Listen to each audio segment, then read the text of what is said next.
after college, I wanted to get a job where I felt like I was making the world a better place. So I got a job teaching video to juvenile delinquents in New Haven. And my vision was that I was going to like give them video cameras and have them document their lives and talk about, why they were in detention and what had happened to them and, just give them a voice. But they had no interest in that at all. All they wanted to do was pretend that they were kung fu action heroes and, do kung fu moves to each other. Or they would just go up to the camera and just start rapping. So I thought, okay, they like music. I love Renaissance music. I'm going to get a bunch of recorders and some Renaissance recorder music, and I'll teach them how to play the recorder. And we'll do these, multi-part recorder pieces. And I brought the recorders and, they all laughed and they wouldn't play them. And they just thought I was like the biggest idiot ever. And, they had zero interest in listening to these Renaissance pieces I was trying to play for them. And so then I thought, okay, well, I know. I'll teach them African music. Most of them are Black and, maybe they'll relate to African music. And I, was into pygmy music and I brought some pygmy music and I tried to like teach them to do these pygmy songs.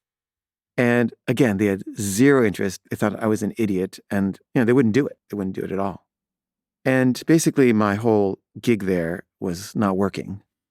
But the thing that really was the most upsetting for me was that there were these little kids who were also there in these kind of like dorms that they were in. And these little kids were there. They were much younger than the teenage delinquents that I was teaching. And the little kids were there because they'd been abused by their parents. And they'd been taken away from their parents and, handed over to the state.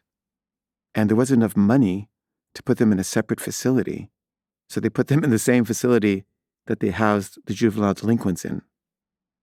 And because the older delinquent kids were, bigger and meaner than these little kids who had done nothing wrong except being abused, they were completely controlling them and, exploiting them and making them do things that the little kids didn't want to do, but they had no choice. It was just a complete bullying situation, but it was with no supervision. They were just being bullied 24/7 in these dorms.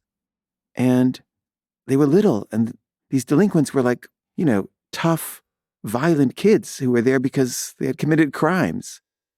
And there was nothing I could do about it. I went there once a week for 2 hours, tried to get them to play the recorder, failed. They laughed at me.